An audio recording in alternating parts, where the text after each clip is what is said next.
जय हिंद आप सभी को। कैसे हो आप सभी लोग? आई होप आप सभी लोग बहुत अच्छे होंगे और अपनी तैयारी कर रहे होंगे।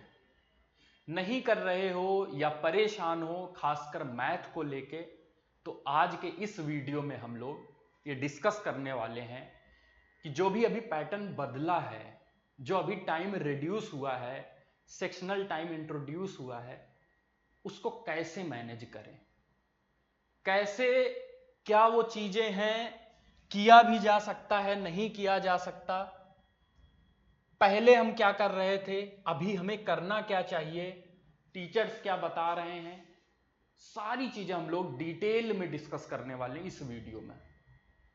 बस आप बने रहना, लास्ट तक देखना। मैं बस इतना कह रहा हूं कि अगर आप ये वीडियो देखोगे तो क्लैरिटी मिलेगी। यहां से आप स्कोर तो नहीं बढ़ जाएगा, एक दिन में कुछ नहीं होने वाला, लेकिन क्लैरिटी मिलेगी। क्लैरिटी मिलती है तो पढ़ाई होती है।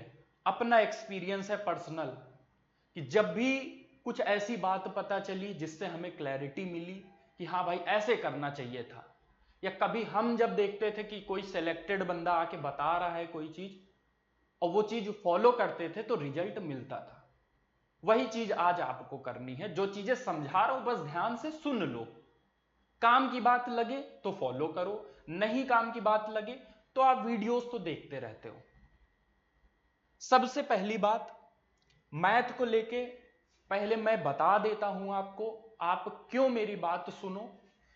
मैथ में मैंने 25 क्वेश्चन, आपको पता है एमटीएस में आते हैं, उसमें पूरे में पूरा स्कोर, प्री में 50 नंबर का होता है, उसमें पूरे में पूरा स्कोर, मेंस में सीजीएल के 86 नंबर है, एक गलत हुआ है क्वेश्चन, तो ये मेरा स्कोर है।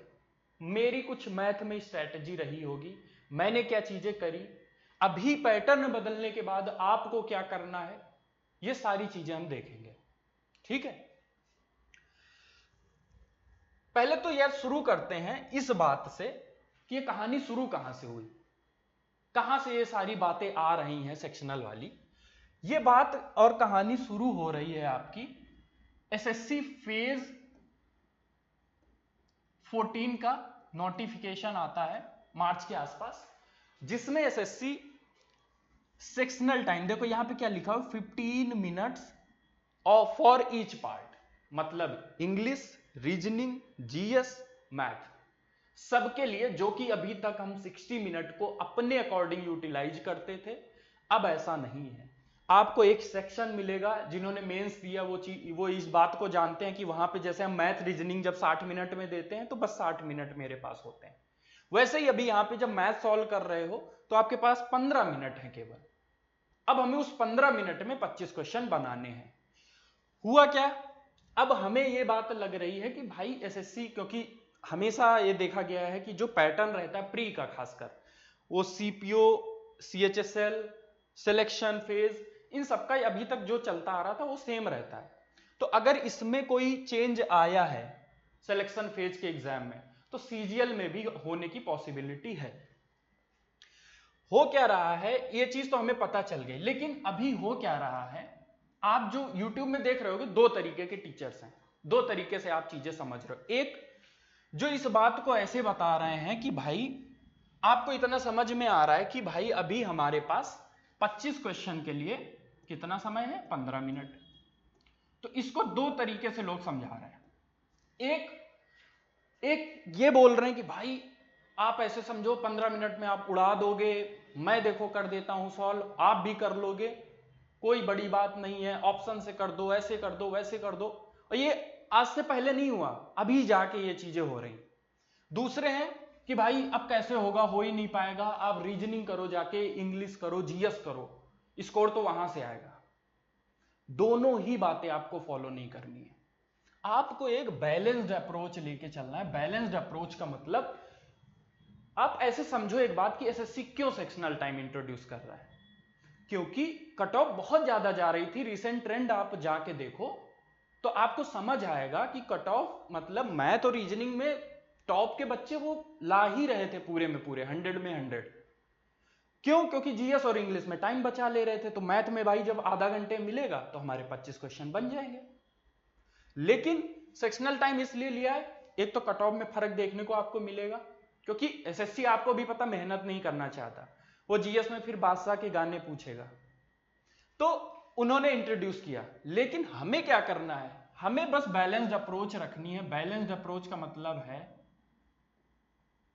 कि हमें दोनों बातें समझनी है कि पहले जब हम 25 क्वेश्चन टारगेट करते थे कि भाई हम 25 के 25 करके आएंगे, पहली बात तो अब ये दिमाग से हमें निकाल देना है, कोई टारगेट नहीं है। जैसे हम जीएस को लेके करते थे इंग्लिश को कि भाई आ रहा है करेंगे, मतलब कोई टारगेट नहीं है दिमाग में। मैथ में हम अप्रोच सीखेंगे, क्वेश्चन को स्किप करना सीखेंगे। जो क्वेश्चन देख रहे हैं कि लैंग्वेज बड़ी है, हम नहीं करेंगे पहले अटेम्प्ट में। अब हमारे 20-22 क्वेश्चन हो रहे हैं, कोई दिक्कत नहीं, तब भी आप सिलेक्शन लेके जाओगे। समझो इस बात को। अब क्या हम करने वाले हैं, एक चीज पहले ध्यान से हम प्रॉब्लम समझ लें एक बार, सॉल्यूशन अपने आप ही बता दोगे। आप लोग पढ़ते रहते हो दिन भर, आपको ज्यादा पता है। पहले क्या कर रहे थे, इससे पहले हम लोग करते क्या थे, 60 मिनट रहते थे। जनरल ट्रेंड ये रहता था कि 60 मिनट को हम ऐसे करते थे कि 10 मिनट इंग्लिश को दे दिया, 5 मिनट जीएस को, 15 मिनट में रीजनिंग। तो हम मैथ के लिए कहीं ना कहीं से 30 मिनट, 25 मिनट, 35 मिनट बचा लेते थे, यही था। अभी क्या हो गया, अगर हम देखें तो सीधा सीधा ये टाइम 1/2 हो गया, और ये टाइम हमारे पास हो गया 15 मिनट। मतलब जहां हमें एक क्वेश्चन के लिए लगभग पहले 1 मिनट मिल रहा था, अब हमें लगभग 30 से 35 सेकेंड मिलेगा। अब ये बात तो मैं नहीं कहूंगा कि भाई कुछ नहीं बदला है, कैसे, आप समझो सीधा सीधा हाफ टाइम हो जाना कोई बड़ी बात नहीं है। सीधा सीधा टाइम अगर घट रहा है तो आप एक चीज समझो, तो प्रॉब्लम तो है। अब होता क्या है, जब भी अब टाइम घटने से होता क्या है, ऐसा नहीं कि आधा टाइम किया तो आधा स्कोर खत्म हो गया। जिन्होंने सीजीएल 25 मेंस दिया उनको ये बात पता होगी कि शुरू में ही जैसे कठिन क्वेश्चन आए, ऐसा नहीं है। जब भी आप मैथ को लेके देखते हो, अगर आप पैनिक हो जाते हो, कम टाइम रहेगा, तो आप पूरा पेपर खराब करते हो। ये मतलब सच्चाई है, सबके साथ होता है। मैथ के केस में इसलिए होता है कि हम पैनिक ज्यादा करते हैं। अब समय कम है तो आप पैनिक करोगे, आप कैलकुलेशन मिस्टेक करोगे। आपको भी पता होगा कि जब आपको सीट सॉल्व करने दी जाती है आप कर लेते हो, लेकिन जहां वही मॉक में लगाने जाते हो तो आप 2 × 3 8 लिख दोगे। ये जनरल मतलब बेसिक है, ये गलतियां होती हैं। क्यों? क्योंकि टाइम है। अब सिली मिस्टेक्स होती हैं और ओवर अटेम्प्ट आप कर देते हो। ओवर अटेम्प्ट, आपको एक भले 15 क्वेश्चन लेके, आपकी टफ शिफ्ट थी, 15 क्वेश्चन लेके आप बाकी सब्जेक्ट पे काम करके भले सिलेक्शन ले लेते, लेकिन आप पैनिक करोगे, आप ओवर अटेम्प्ट करोगे इस चक्कर में कि भाई मेरा सिलेक्शन तो वैसे भी नहीं हो रहा है, तो कम टाइम, 4 मिनट बच रहे हैं तो मैं जल्दी लगा देता हूं। ये गलती करते हो, ये होता है टाइम। मैं क्यों बता रहा हूं, मैं इसलिए बता रहा हूं कि अगर आप एक बार प्रॉब्लम समझ गए तो आप सॉल्यूशन की तरफ बढ़ पाओगे। तब हम काम कर पाएंगे कि हाँ भाई टाइम कम है, हमें इसको यूटिलाइज करना है। 15 मिनट है, ठीक है, अब इसके बाद क्या, अब हमें कहां कहां टाइम नहीं देना है। पहले जो कर रहे थे अभी में क्या डिफरेंस आएगा, मैं बताता हूं। पहले क्या होता था, आप कम भी मॉक दोगे, क्योंकि मैंने बताया ना, जहां आपको 1 मिनट मिल रहा है क्वेश्चन सॉल्व करने को पहले, अब सीधा सीधा आधा टाइम हो रहा है, तो पहले तो हम, आप समझो बिना मॉक दिए या कम मॉक देके भी चल जाता था, क्योंकि हम एक क्वेश्चन को 10 बार नहीं लगाते थे, हमें कॉन्सेप्ट पता है, वहां जाते थे सॉल्व करते थे। अभी आपको कॉन्सेप्ट आता है, उसके बाद भी प्रैक्टिस कितनी कर रखी है बहुत मैटर करेगा। एक बच्चे ने जिसने उसी क्लास की सीट को 10 बार लगाया है, एक ने 5 बार लगाया है, तो 10 बार वाला जल्दी सॉल्व करेगा, सिंपल सी बात है। मतलब प्रैक्टिस का रोल रहने वाला है, प्रैक्टिस का। तो सीक्वेंसली अगर हम बढ़ें, तो सबसे पहले आप यूट्यूब से पढ़ रहे हो, कोई दिक्कत नहीं, पढ़ते रहो। 3 पार्ट में हम वीडियो को रखने वाले, मतलब 3 पार्ट में हमारा सोल्यूशन रहेगा कि कॉन्सेप्ट हमें बिल्ड करना पड़ेगा, हवाबाजी में नहीं। आप जब भी पढ़ रहे हो दिमाग लगाओ, टीचर बोल रहा है क्यों ये बात बोल रहा है, कैसे, why, math is all about why. क्योंकि अब कम समय है, आप जल्दबाजी में करोगे, कॉन्सेप्ट क्लियर नहीं, हल्का सा क्वेश्चन घूमा, आप गलत कर दोगे। अभी जैसे चल रहा है कि शॉर्ट ट्रिक्स, इनके पीछे बिल्कुल मत भाग जाना, इनके बेस पे सिलेक्शन नहीं होना है। आपको कॉन्सेप्ट समझना पड़ेगा। और आप कैसे भी पढ़ रहे हो, यूट्यूब से पढ़ रहे हो, कोई कोर्स ले रखा हो, क्लास नोट्स से पढ़ रहे हो, क्लैरिटी के पीछे भागो, क्लैरिटी के पीछे और मल्टीपल रिवीजन। मैं ये रिवीजन इसलिए बोल रहा हूं, मैथ में लोग रिवाइज नहीं करते, फॉर्मूला रिवाइज नहीं करते, वहां पे जाके फिर सोचते रहते 29 का स्क्वायर क्या होगा, 841 होगा या 961 होगा। मैथ के लिए भी रिवीजन सीखना पड़ेगा। और प्लस क्लैरिटी, मैंने बोला आप जहां से भी पढ़ रहे हो पढ़ते रहो, लेकिन अंदर से क्वेश्चन लाओ कि सर ये बता रहे हैं तो कैसे बता रहे हैं, क्यों हम ये शॉर्ट मेथड क्यों। अगर एक बार क्लियर हो गया तो मैं बोल रहा हूं टाइम अपने आप घटता है जब क्लैरिटी होती है दिमाग में। और प्लस रिवीजन, मैं बोल रहा हूं रिवीजन बहुत इंपॉर्टेंट है मैथ के लिए, अब करना पड़ेगा। दूसरा मेथड जितना क्लियर होगा उतना ही आप कम टाइम लगाओगे इस बात पे कि हमें किस मेथड से जाना है।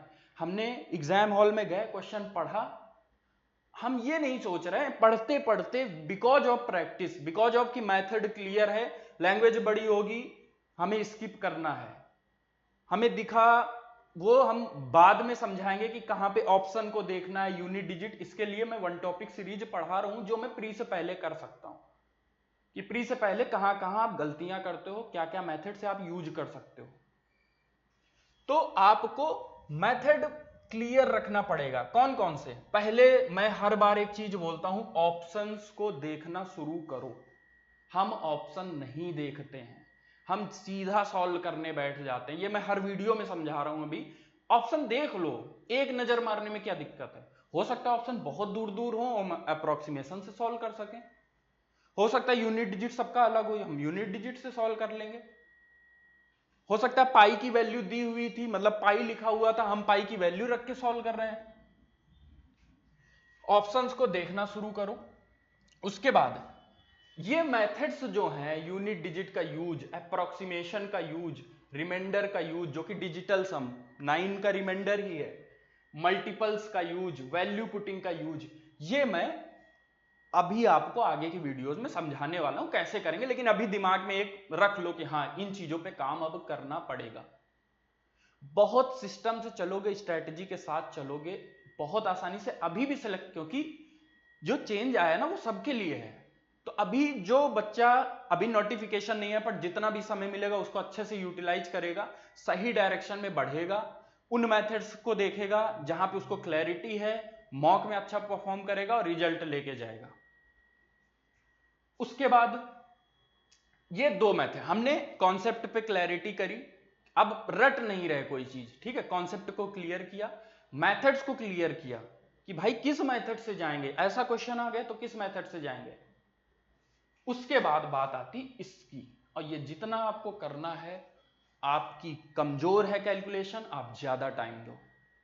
बहुत लोगों की स्ट्रांग होती है, साइंस बैकग्राउंड है, मैथ का बैकग्राउंड है, उनकी अच्छी रहती है कैलकुलेशन। जिनका नहीं है तो उनको मैथ के लिए, कैलकुलेशन के लिए देना पड़ेगा समय। अब एक चीज समझो, उसमें भी जो प्रैक्टिस होगी, जो कैलकुलेशन होगी, ऐसे ही नहीं करना। कैलकुलेशन के लिए मैं बता रहा हूं डेली कैलकुलेशन करनी है। ऐप से, बहुत सारे ऐप हैं, आप सर्च करो मैथ, आप कैलकुलेशन वहां से कर सकते हो। दूसरा है कि लिख के करो, लिख के मतलब कैलकुलेशन का वीडियो भी है चैनल में, आप जाके देखो, मैंने पूरा अच्छे से समझाया हुआ है कैसे आपको डेली फिगर बना के वैल्यूज भर के कैलकुलेशन करनी है। दूसरा रिवीजन इस चीज का भी, किस चीज का, जो वैल्यूज हैं, टेबल्स हैं, परसेंटेज है, सीआई में जहां पे हमें यूज हो रहा है, जो भी है, ये ट्रिपलेट्स हैं, इनको डेली डेली रिवाइज करो। चार्ट लगा लो दीवार में जहां पढ़ रहे हो, स्टडी टेबल के पास रखो ये सारी चीजें। विद टाइम धीरे धीरे आती हैं चीजें, एक दिन में नहीं आएगा।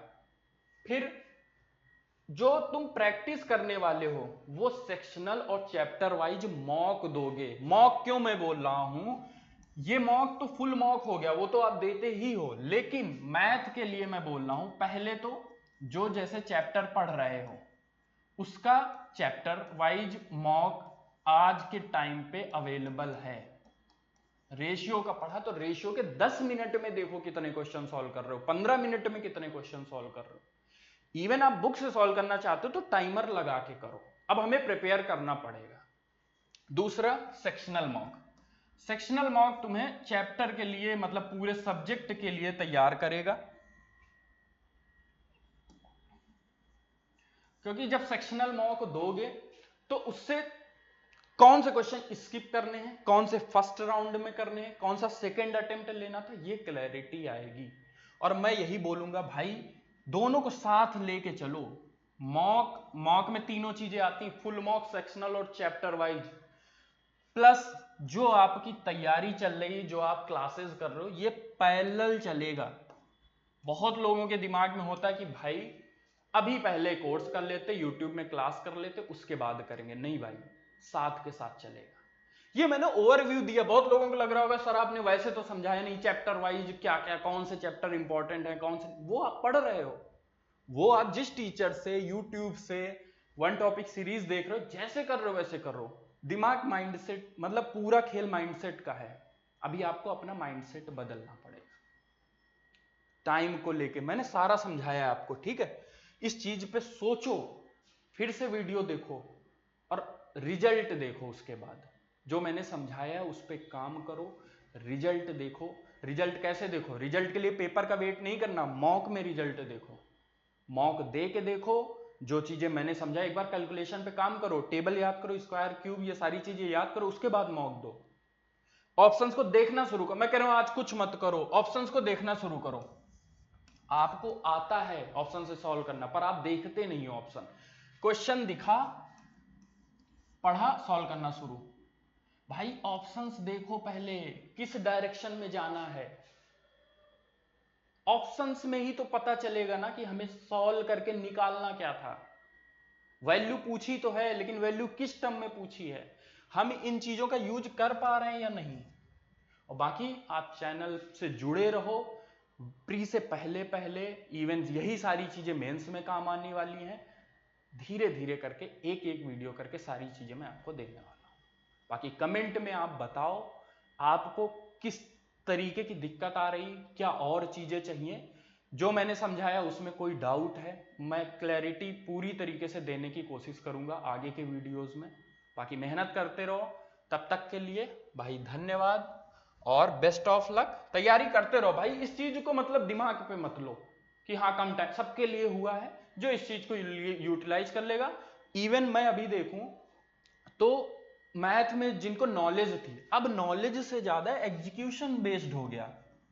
तो मैं तो ये कहूंगा कि भाई जिन लोगों की नॉलेज थी बहुत ज्यादा कॉन्सेप्ट्स पे, अब वो 25 क्वेश्चन वो भी नहीं कर पाएंगे, या कर रहे हैं तो अच्छा है, लेकिन अब हमें टाइम मिल गया। अगर हम कम टाइम में करना सीख गए तो हमारे लिए बहुत आसान होगा। जिनकी मैथ स्ट्रांग नहीं है उतनी, या जिन्होंने उतनी नॉलेज गेन नहीं करी, हमें एग्जीक्यूशन बेस्ड समझना है, क्लैरिटी लेनी कॉन्सेप्ट की।